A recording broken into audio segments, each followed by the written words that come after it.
You're listening to the Qur'an Tafsir, Understanding the Word of Allah, a podcast dedicated to explaining the Qur'an presented by various reliable scholars. This episode is presented by Shaykh Faid Mohammed Said of La Raib Institute for Education in the UK. This podcast is powered by Seekers Hub Global. Visit seekershub.org for online courses, our Q&A service with reliable scholars, and engaging media. Adiyat, inshaAllah ta'ala.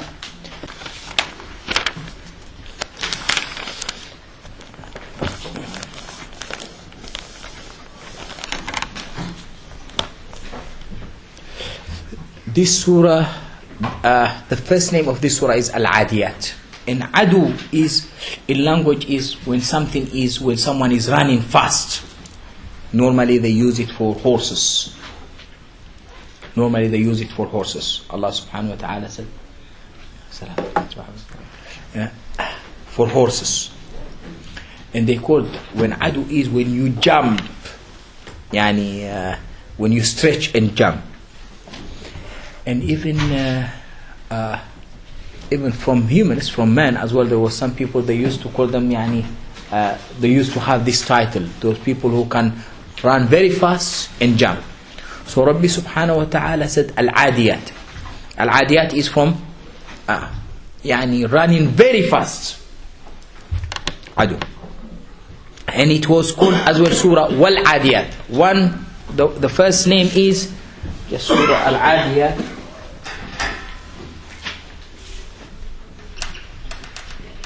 Al Adiyat.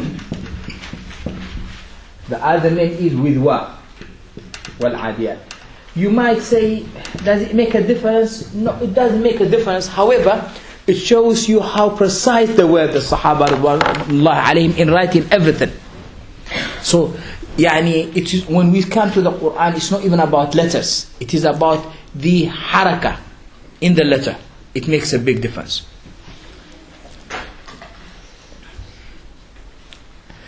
And this surah, as I say, there is a difference between the scholars, whether it was revealed in Mecca or revealed in Medina.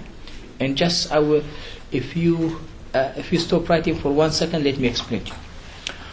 Allah subhanahu wa ta'ala revealed the Qur'an to Rasulullah sallallahu alaihi wasallam the first time in Mecca. But this Qur'an, Allah didn't send it at one time, like what happened with Torah and Injil. This Qur'an was revealed to Rasulullah sallallahu alaihi wasallam in 23 years.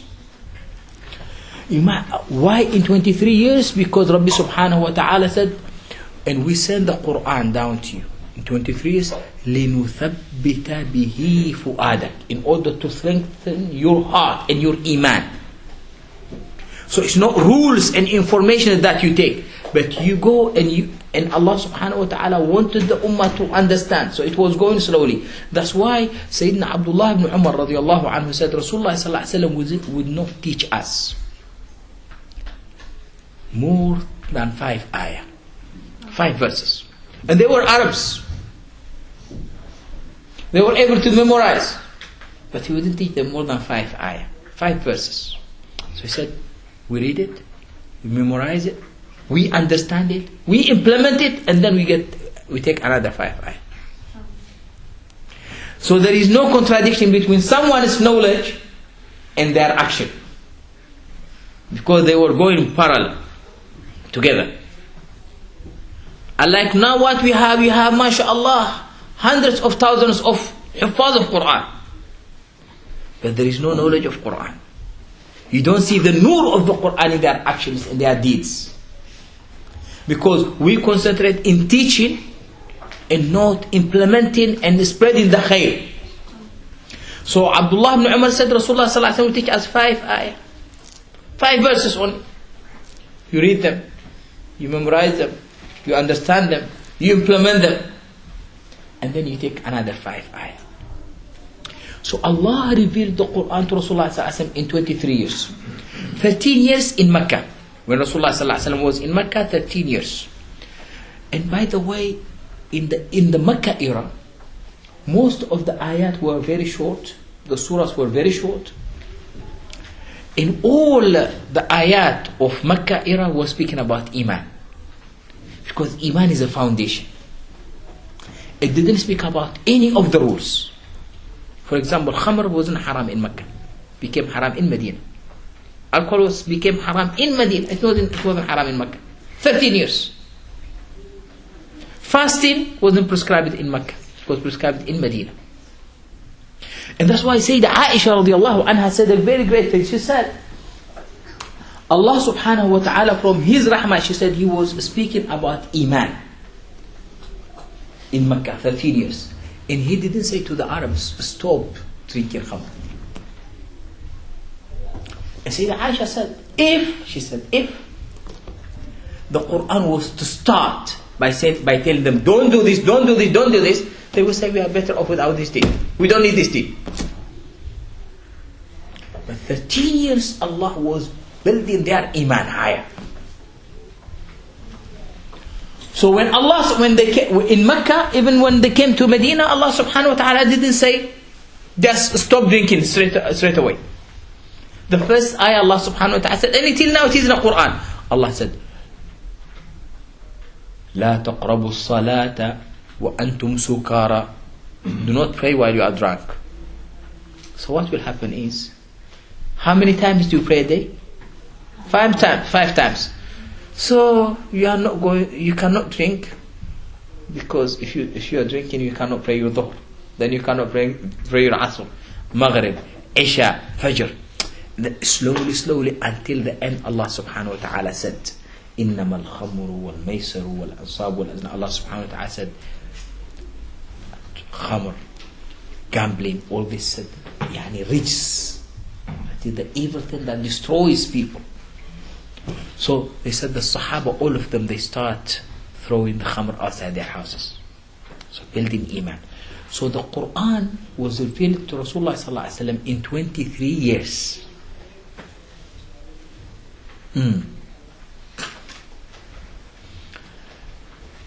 So we have Mecca era, in 13 years of Mecca, some surahs were revealed in Mecca. And we have in 10 years in Medina, there are some surahs were revealed in Medina. And there are some surahs that were not revealed in Mecca or Medina. Maybe they were revealed while Rasulullah sallallahu alaihi wasallam was in a battlefield, while Rasulullah sallallahu alaihi wasallam was traveling. So this field of knowledge of the tafsir itself is very important. That's why you cannot be a great mufassir unless you know where this surah is revealed, because it helps you to understand the surah.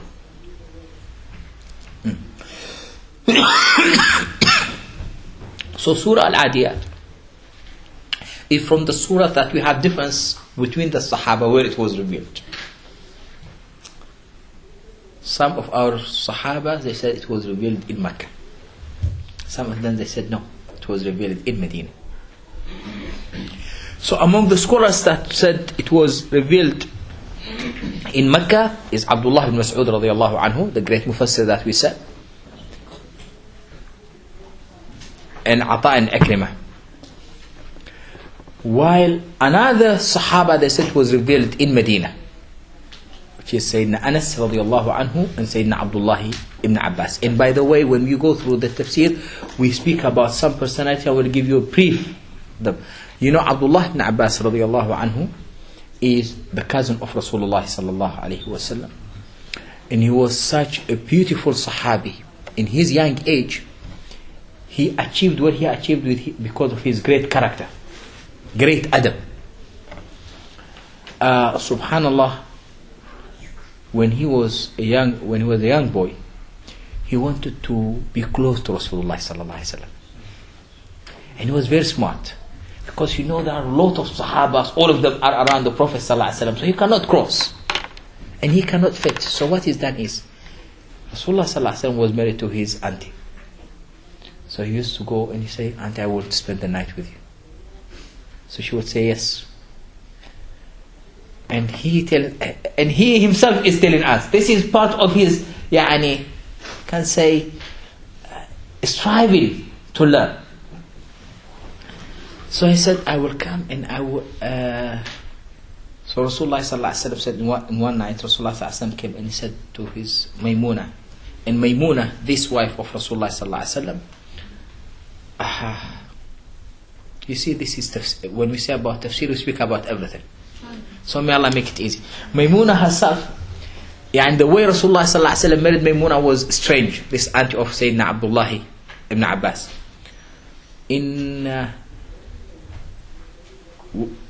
She became Muslim, and she was married to someone, and her husband was still not Muslim. So she's been tortured very much by her family, by her husband. And Rasulullah sallallahu alaihi wasallam was in Medina. And one day, subhanallah, khalas, she gave up everything and she went to her sister's house. And her sister was married to Hadrat Abbas, Rasulullah sallallahu alaihi wasallam's uncle.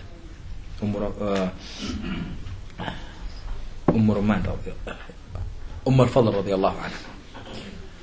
So when Rasulullah sallallahu alaihi wasallam came to Mecca, Sayyidina al-Abbas said, there is one woman, she became Muslim, and all what she talk about is you, Ya Rasulullah. She doesn't speak about anyone other than you, Ya Rasulullah.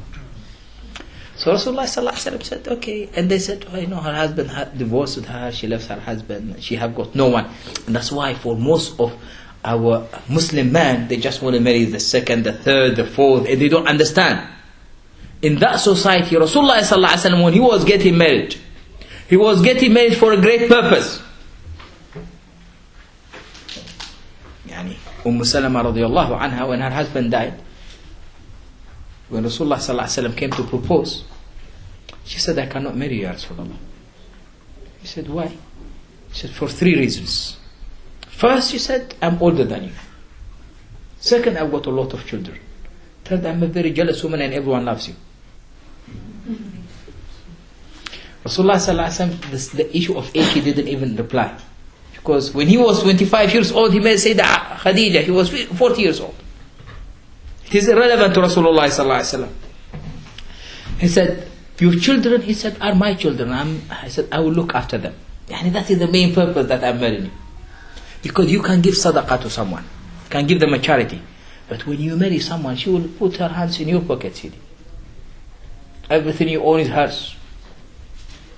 So this is dignity, protecting her. And he said, the issue of jealousy, I will make dua for you.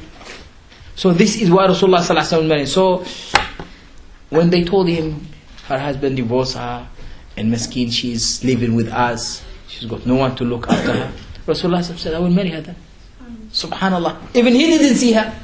He doesn't know her. So Quraysh said, no, you cannot marry her in Mecca. While he was traveling, she went out and she married Rasulullah sallallahu alaihi wasallam in outside Mecca. And later on, subhanallah, she said, if when I die, you bury me in the same place where I spent the first night with Rasulullah sallallahu alaihi wasallam.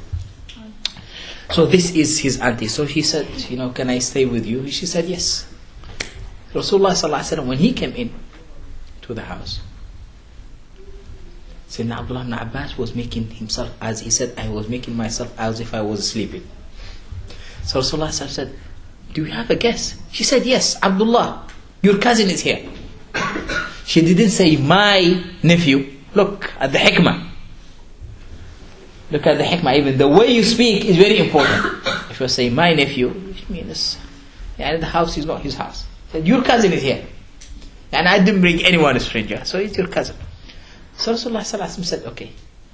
So he said, Rasulullah sallallahu alaihi wasallam has to sleep. And then he woke up. And all this Abdullah ibn Abbas is awake. He's just monitoring what is happening in this house. So Rasulullah sallallahu alaihi wasallam woke up and always he said, وَكَانَ يَهْرَعُ إِلَى الْوُضُوءِ. The first thing he will do when he wake up is to run to make wudu. Sallallahu alaihi wasallam. So he said, when he went outside to make wudu, I came and I stood. And he said, with water. SubhanAllah, look at the adab. That's why Imam Ghazali rahmatullah alayhi says, he said, be sure, speaking to all those who seek knowledge, we didn't get to where we've got except by sitting under the feet of the ulama and serving our mashayikh. Because at the end of the day, the one that is teaching you, he's a human being as well. The more you get closer to them, they will give you everything they can. Subhanallah. So he said, Rasulullah finished his wudu. When he started praying, he said, I came and I stood in his left hand side. So Rasulullah he took me and he made me to stand next to him in his right hand side. So I said I was staying behind Rasulullah sallallahu alaihi wasallam one step, and Rasulullah sallallahu alaihi wasallam was pulling me to stand next to him. And Rasulullah was pulling me and I was going back. Rasulullah was pulling me and I was going back. So when I finished, he said, "Ya Ulam, young boy, why were you coming back?" He said, "Ya Rasulullah, no one deserves to stand next to you, Ya Rasulullah." Look at the hikmah, the adab. So Abdullah ibn Abbas radiallahu anhu had this great adab. And he had as well, subhanallah, it was narrated, he saw malaika in his young age as well. But more than this, he was very smart. Very, very smart, radiallahu anhu. The second, this is from Abdullah ibn Abbas said it was revealed in Medina. The second person who said it was revealed in Medina as well is Sayyidina Anas ibn Malik. Anas ibn Malik, his mom brought him to Rasulullah sallallahu alaihi wasallam, said, "Ya Rasulullah, can you have my son with you as your servant?" Do you think that Rasulullah sallallahu alaihi wasallam was in need of someone to serve him?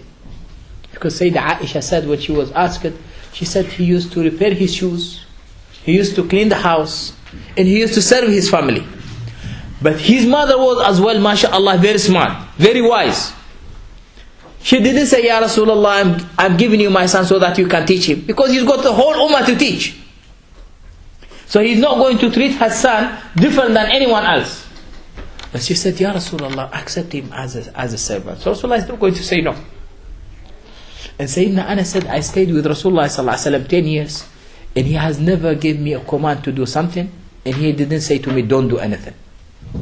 And here if I ask you a question, if you have to look if you have to look after a child, and for 10 years you didn't tell them, do this and don't do this, is it possible? Huh?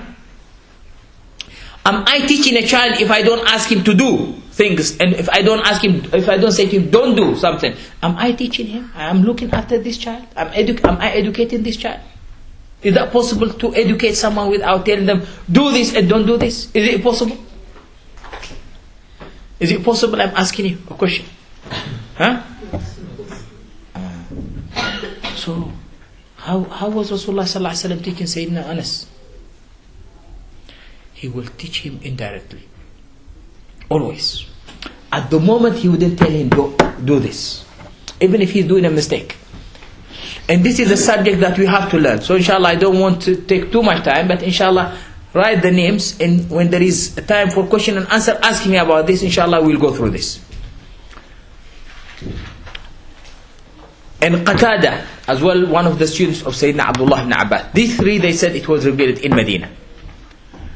And Abdullah ibn Mas'ud, what I told you about, and Sayyidina Al-Hasan al-Basri, radiyallahu anhu. Al-Hasan al-Basri wasn't even a Sahabi. He wasn't even, he was an ex-slave as well, subhanAllah, from Basra. He came to Medina and he said, "I've learned under 500 of the Sahaba." And all his words were wisdom. Subhanallah, to the extent, subhanallah, that Sayyidah Aisha, radiallahu anha, the one that saw Rasulullah sallallahu alaihi wasallam, said, "Who is this man?" Because everyone was speaking. Imagine the Sahaba, everyone was saying, Al-Hasan al-Basri said this. Al-Hasan al-Basri said this. So Aisha said, "Who is this man that his words are like the words of the Anbiya?" He studied under 500 of the Sahaba, radwanullahi alayhim. A great man. Not quite sure if you have time, but you can ask me about him as well. So Sayyidina Al-Hasan al-Basri radiallahu anhu, Sayyidina Qatada, Sayyidina Abdullah al-Mas'ud, they said it was revealed in Mecca. Why do they have a difference of opinion about this? The difference comes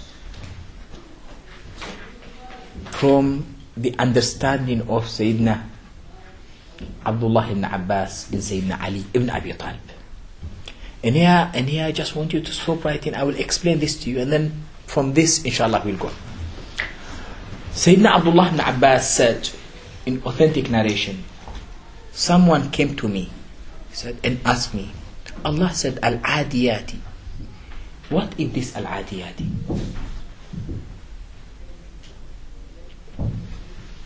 So he said, Sayyidina Abdullah ibn Abbas said, I said to him, Allah is speaking about horses who run very fast. He said, the same man left me, and Sayyidina Ali radiallahu anhu alayhi salam was making wudu by Zamzam. So he came and he went and he asked Sayyidina Ali. And look, Sayyidina Ali was very wise. He said, have you asked anyone before me? Because when he saw him, look at the hikmah of Sayyidina Ali. He know, when they see someone they know. He said, have you asked anyone before me? He knew that this man is not asking for knowledge. This man is asking to compare. He said, yes. He said, who did you ask? He said, I've asked Abdullah ibn Abbas. He said, and what did he say to you? He said, Allah is speaking about horses. Say, Ammar, sit down in a chair. We don't allow this. See, in a majlis, if you want to sit in a floor, all of us will sit in a floor. Okay. I didn't see you at the beginning. Otherwise I wouldn't allow you, Hadith. Barakallah. So, Allahumma salli ala Sayyidina Muhammad. So he said, call him. So Abdullah ibn Abbas said, I came. When he said, Ya Abdullah, كيف تحدث الناس بغير علم. Subhanallah, it's a very difficult statement. How can you teach people without a proper knowledge? Ibn Abbas said, I was shocked. He said, how can you say it is horses? He said, the only horses we had in the battle of Badr was 2 horses. One horse was for Zubair ibn Awam, and the second was for? No. Miqdad ibn al-Aswad radiyallahu anhu. Jazakallah khair. So the only 2 horses we have was that. So I said, which are the big horses that Allah is speaking about? We've never had them. So Allah is speaking about the camels. And the camels, when they go from in Hajj, when they come from Arafah to Muzdalifah, and from Muzdalifah to Munah. So Abdullah ibn Abbas said, I've changed my mind since then. So from here, those who said, Abdullah ibn Abbas said, it is from Medina, because if speaking about Hajj and Arafah and Muzdalifah, this should be after the hijrah of Rasulullah sallallahu alaihi wasallam to Medina. And the rest said, no, this surah is speaking about Iman. And it is one of the short surahs. And when you see all the Meccan surahs, they are very short. The words are very heavy. And they speak, all what they speak about is Iman and Yawm al-Qiyamah. They don't speak about rules. Anyway, so both of the opinions are valid.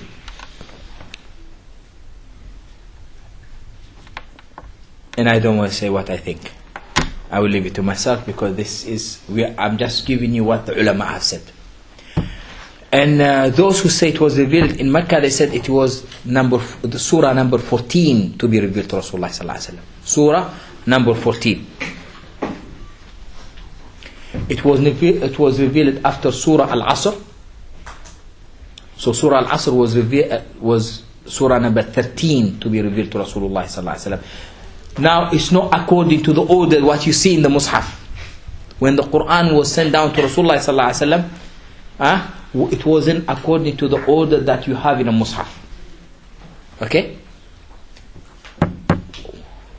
If you see Surah al Adiyat now, what is the number of the surah in the Quran right now? Surah 100. So it was surah number 14 to be revealed to Rasulullah sallallahu alaihi wasallam before after Surah al Asr and before Surah al Kawthar. And Surah al Kawthar is surah number 15 to be revealed to Rasulullah sallallahu alaihi wasallam. The reason of revelation. Still we are in the introduction of the surah. The reason of revelation. Imam al-Wahidi, and this name I want you to remember it always.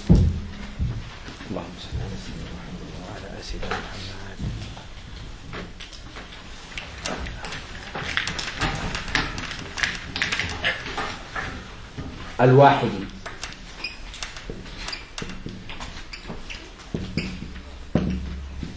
Inshallah, if you have a time, we speak about him.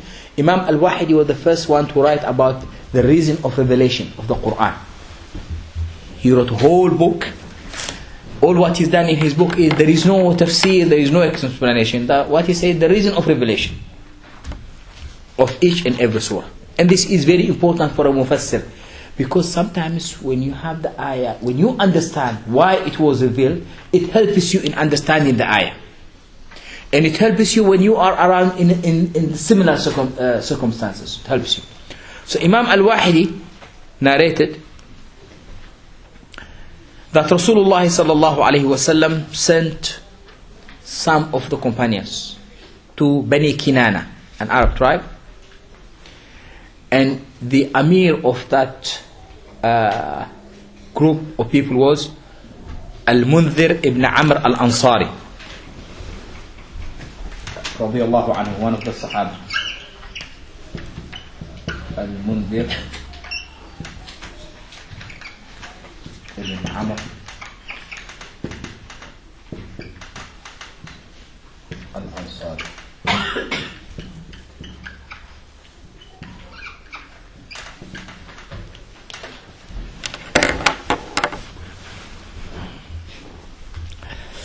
So Rasulullah sallallahu alaihi wasallam sent them to collect the money of the sadaqat. Okay? To collect the money of the sadaqat. What Rasulullah sallallahu alaihi wasallam used to do is, when it comes to the purpose of sadaqah and charity, it doesn't go to Rasulullah sallallahu alaihi wasallam. It doesn't go to his family. What they do is, they take it from those who are capable, from those who can afford it, and they give it to those who cannot afford it.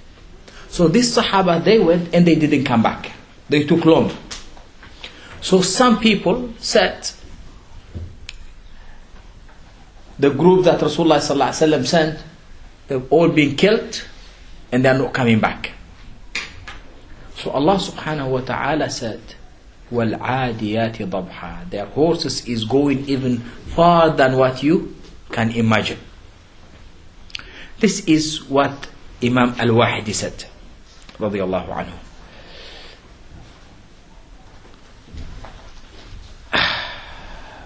Imam Hakim supported this opinion. However, we just leave it as it is.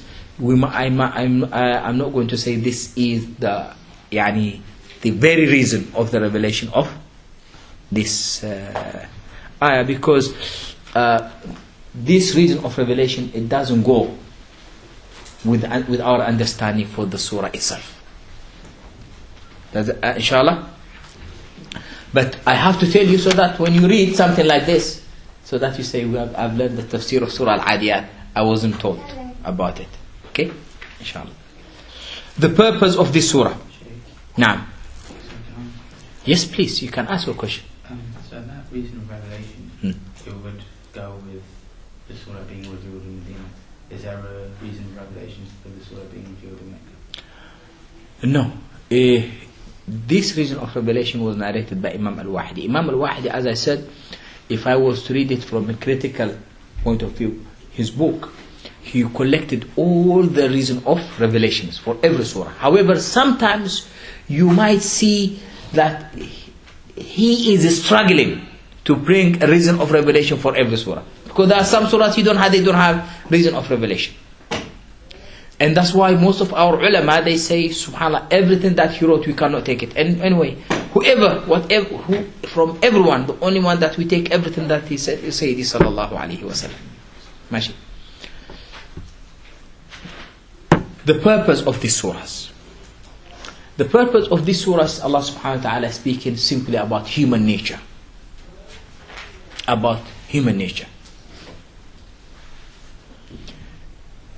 And also, Allah subhanahu wa ta'ala reminding humans about the hereafter. And whatever they have is not going to last forever. This is the whole purpose of this surah. And it is very important for us to understand ourselves as humans. Because Rabbi subhanahu wa ta'ala made everything in our service. And Rabbi subhanahu wa ta'ala has honored us. So Allah said, وَلَقَدْ كَرَّمْنَا بَنِي آدَمَ. Verily we honored mankind. Regardless whether this person is Muslim, not Muslim, believer, non-believer, sinful, good, righteous, corrupt, whoever. As far as this person is human being, Allah has honored them.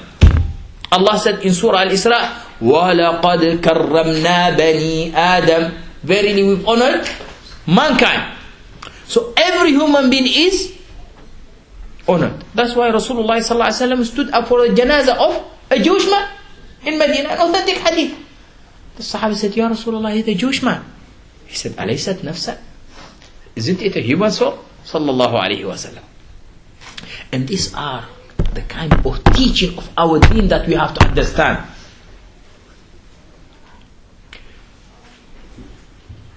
Subhanaka Rabbi, Rasulullah sallallahu alayhi wa sallam said at the last sermon that he made in Hajjat al-Wada', in hadith of Fudala ibn Ubayd radiyallahu anhu. You can write his name for hadith Fudala ibn Ubayd. In this authentic hadith, Fudala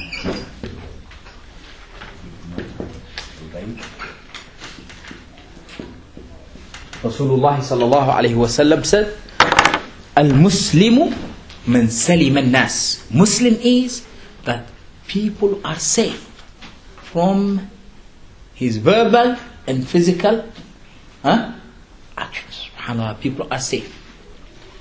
وَالْمُؤْمِنُ مَنْ أَمِنَهُ النَّاسِ عَلَىٰ أَمْوَالِهِمْ وَأَعْرَاضِهِمْ. And a mu'min is that people are safe, they feel comfortable in their presence, that they are not going to be attacked, neither in what they own or even their honor and dignity. Wal-muhajir, and the great muhajir is man hajar al-mu'asi. The muhajir is the one who avoids. They do whatever they can in order to avoid disobeying Allah subhanahu wa ta'ala and sins. وَالْمُجَاهِدُ مَنْ جَاهَدَ نَفْسَهُ. And mujahid is the one who strives and struggles against his own desires or her own desires. So this hadith, Rasulullah sallallahu alaihi wasallam said at the end of the mission.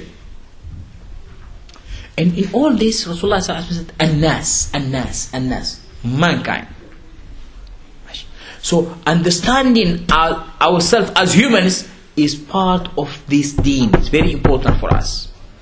As they say, Man arafa nafsahu faqad arafa rabbahu. The one who knows himself very well, he will be or she will be able to know their Lord.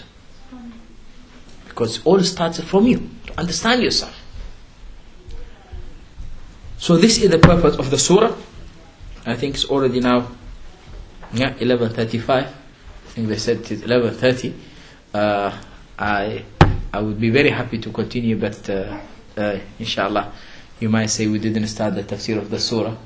So may Allah make it easy for you. This is the nature of our teaching. We say we will do things, and it is in the hands of Allah subhanahu wa ta'ala. May Rabbi subhanahu wa ta'ala put barakah in what we said. May Rabbi subhanahu wa ta'ala cover us with His mercy. May Rabbi subhanahu wa ta'ala open the doors of khair for us. May Rabbi subhanahu wa ta'ala make this gathering full of khair, full of nur, full of rahmah.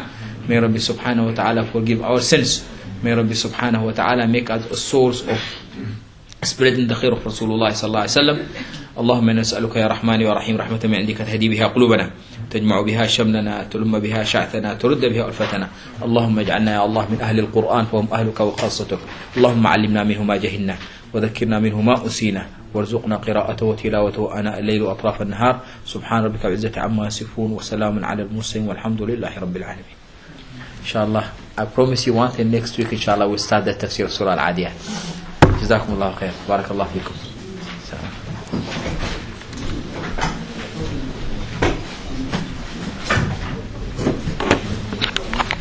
Thank you for listening to the Qur'an Tafsir, Understanding the Word of Allah.